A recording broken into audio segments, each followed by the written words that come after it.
Happy Monday, everyone. This is Pastor Nat from Back to the Bible.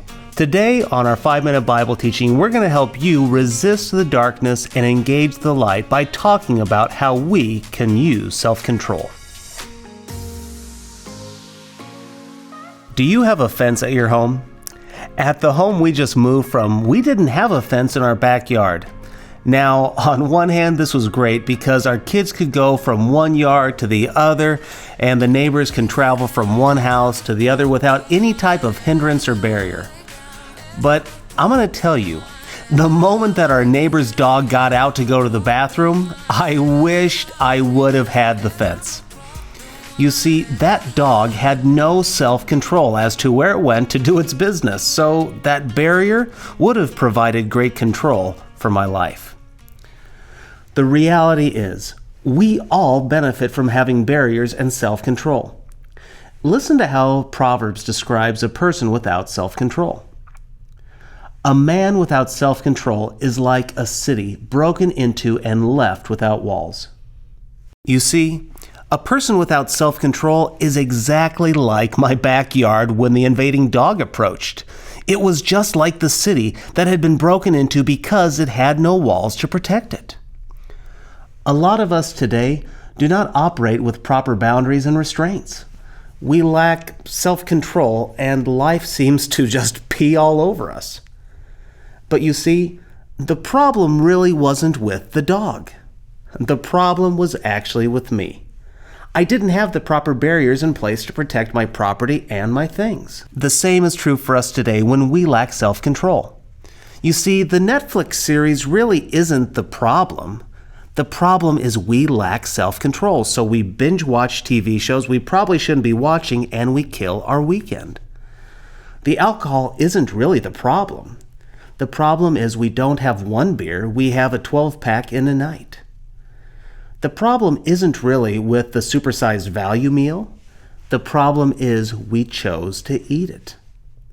The problem really isn't with the credit card. The problem is we don't have respect for our financial limitations. What is the solution? Listen to what Proverbs says in Proverbs 16.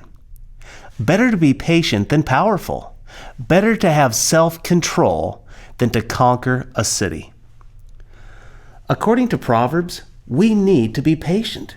We need to be intentional, to have boundaries, to have self-control.